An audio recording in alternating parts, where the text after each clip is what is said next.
Sir क्या लगता है, आप जो है अभी बीएसपी में थे, मंत्री पद पे थे और उस समय आप कारवां लेकर चल रहे थे और उस समय से लेकर के अब तक में कितना परिवर्तन हुआ है और आज यहाँ पे आए हैं, आपको कैसा लग रहा है?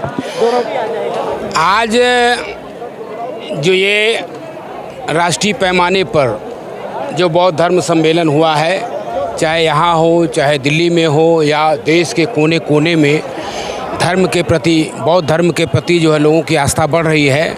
वो महसूस कर रहे हैं जो बाबा साहब के सपनों का भारत, बाबा साहब की जो चाहत थी इस देश में, नंबर एक बाबा साहब दो चाहत थी। नंबर एक, इस देश को बौद्धमय बनाना, दूसरी चाहत थी इस देश के मूल निवासियों को हुक्मरान बनाना। ये बाबा साहब की चाहत थी और इसके लिए हमारे महापुरुषों ने तमाम प्रयास किया, चाहे महात्मा ज्योतिराव फूले हों, छत्रपति साहू जी महाराज हो, गुरु नारायणा हो, ए.वी. रामास्वामी नायकर पेरियर हो और मानवर कांसी राम जी और तमाम संतों गुरुओं ने समय समय पर प्रयास किया है, संघर्ष किया है। इसलिए मैं ऐसे मौके पर कहना चाहता हूं कि आज ये देश आने वाले दिनों में जो उन महापुरुषों के सपनों का भारत बनाना चाहते हैं, बाबा साहब के सपनों का भारत और सम्राट अशोक के सपनों का भारत बनाना चाहते हैं, बौद्ध में बनाना चाहते हैं, इसके लिए जो आस्था पूरे देश में जो है पिछड़ों की आस्था जगी है बौद्ध धर्म के प्रति, पिछड़ों की आस्था जगी है बौद्ध धर्म के प्रति। जो हमारा खोया हुआ समाज बहुजन समाज था, आज वो महसूस कर रहा है कि हम ठगे जा रहे हैं। आज जिनके हाथ में देश की सत्ता आई, वो लोग केवल बाबा साहब का नाम लेकर के जो हमें गुमराह करने का काम कर रहे हैं। क्योंकि 8 साल हो गया आज इस देश में, आज भारतीय जनता पार्टी के हाथ में सत्ता थी। आज ये चाहते तो आज यहाँ पर 85% ही नहीं 90% बहुजन समाज के लोगों का भला कर सकते थे, लेकिन इन लोगों ने धोखा देने का काम किया, गुमराह करने का काम किया है। इसलिए आज लोगों के मन में डर है, आज पीड़ा है, क्योंकि वो बाबा साहब के सपनों का भारत नहीं, बाबा साहब के संविधान को नहीं चाहते हैं। बाबा साहब का संविधान में सारे अधिकार निहित हैं, सारे पिछड़े पिछड़े वर्ग के लोगों का, अल्पसंख्यक लोगों का और अनुसूचित जाति जनजाति ST के लोगों का जो अधिकार है वो निहित है संविधान में।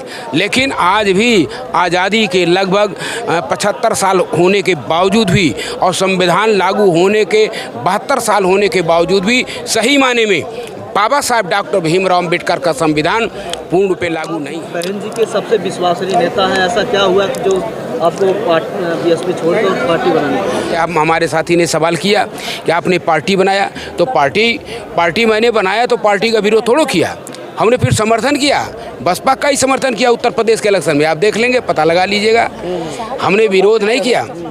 सब कुछ होने के बावजूद भी ये तो जिम्मेदारी जो है बहन मायावती जी की है।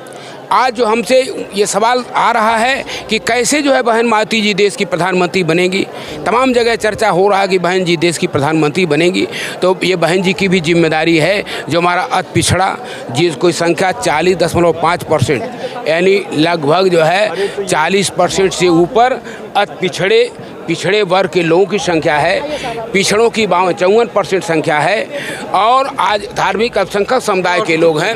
मैं ये कहना चाहता हूँ कि आज ईमानदारी के साथ बहन मायावती जी से मेरा अनुरोध है कि देश के पैमाने पर जिन लोगों ने मूवमेंट को आगे बढ़ाने का काम किया है, चाहे वो आज ये गाहे बेगाहे शिथिल होकर के घर पर बैठे हैं, तो बहन मायावती की जिम्मेदारी है आज उनको जोड़ने का काम करें। क्योंकि जब तक हम पिछड़े और पिछड़ों की भागीदारी संगठन में जो 52-54% नहीं देंगे और उनको MP MLA के टिकट में नहीं देंगे, तब तक जो है ये पिछड़ा गुमराह होता रहेगा। क्योंकि संगठन में भागीदारी नहीं मिलेगी और उनको MP MLA के टिकट में नहीं भागीदारी मिलेगी, तो आज चाहे जहाँ हमारे लोग, हमारे ही पार्टी से लोग MP MLA बन करके, चाहे राजभर समाज के लोग, निषाद समाज के लोग, चौहान समाज के लोग, लोनिया समाज के लोग, ये तमाम ये पाल बिरादरी के लोग, तमाम लोग बसपा को ही मानवर कांसी राम जी ने सारे समाज के लोगों को भागीदारी दिया। आज MP MLA मंत्री बनने के बाद यदि ईमानदारी जो उनको भागीदारी न मिलने के कारण वो तमाम दलों में चले गए, भाजपा में चले गए, इस नाते आज वो समाज के लोग न चाहते हुए भी अपना पार्टी जी उनको कहते हैं वो स्वार्थी लोग हैं और आप लोग इसलिए हट गए कि आप लोगों को टिकट नहीं मिला। ऐसा नहीं है, हमको दल से कोई निकाला थोड़ा गया, टिकट मिला। 14 में नहीं टिकट मिला तो हम नहीं रहे बसपा में, 19 में नहीं टिकट मिला नहीं रहे बसपा में, हम टिकटार्थी थोड़ो हैं। हम लोग मूवमेंट चलाने वाले लोग हैं, लेकिन जो समाज का दर्द है आप हमसे पीड़ा व्यक्त करते तो हम कहेंगे कि नहीं कहेंगे। ये सवाल आपको बहन माती जी से पूछना चाहिए। सवाल एक बनता है सर, आप काशीराम साहब समय से काम कर रहे हैं, हम जी बच्चे थे, हमारे जिले के आप रहने वाले। जी मैं उस वक्त देख रहा था कि उस समय से आप इस पार्टी में बहुत तन मन धन से, हाँ, आज भी काम कर रहा हूँ। आपका स्थान है, विश्वसनीय है। हाँ, लेकिन ऐसा क्या हुआ कि जो पार्टी को छोड़ना पड़ा या पार्टी बनानी पड़ी? ये तो सवाल बहन जी से पूछना चाहिए आपको। क्यों निकल, कभी आपने उनसे सवाल किया? लेकिन ऐसा हम लोग कुछ चीज़ें ऐसी हैं जो सत्य बात नहीं कही जाती हैं, है ना।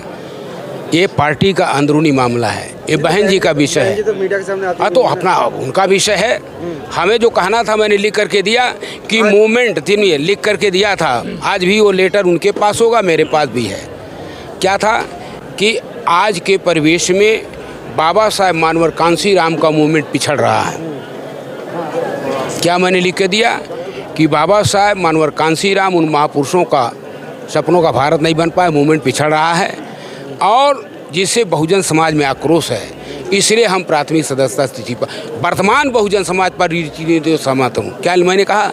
वर्तमान बहुजन समाज पार्टी की रीतियों नीतियों सहमत नहीं हूँ, इसलिए मैं प्राथमिक सदस्यता इस्तीफा दे रहा हूँ। तो आज मैंने इस्तीफा दिया, लेकिन विरोध नहीं किया।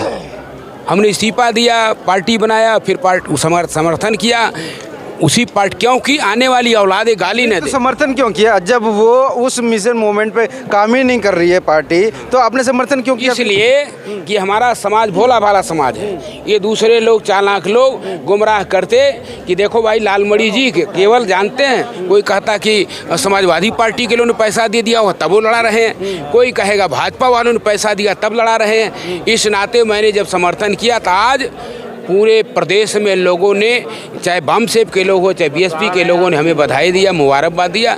इसलिए आज हमें कोई कह नहीं सकता। तो क्या अभी आगे क्या आशा बनी है कि अगर बहन जी कहती हैं आपको वापसी के लिए, तो आप जाना चाहेंगे? ये उनका विषय है।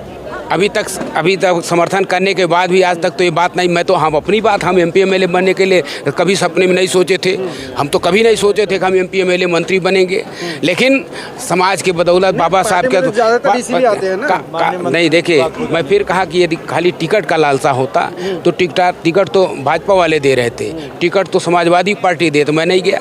मैं अपना घर पर हूँ और अपना समाज का काम कर रहा हूँ। ये कुछ दिन बैठा नहीं हुआ, ऐसा मत सोचिएगा, हम लोग काम कर रहे हैं। लेकिन आज के हालात में यदि ये चर्चा चल रही है 24वें संविधान को बचाने के लिए, आज ये चर्चा चल रही है देश का बागडोर किसके हाथ में जाए, इस पर चर्चा जब चल रही है तो स्वाभाविक है होता है कि बहन माती जी ने लाइन ऑर्डर का काम किया, जो देश में प्रदेश में, ये उत्तर प्रदेश में जिस तरह से कानून का राज कायम किया। कैसे मानते हैं कि संविधान कैसे बचेगा? ये नाते इसके लिए अभी मैं इसी नाते आपने सुना नहीं, ध्यान नहीं दिया।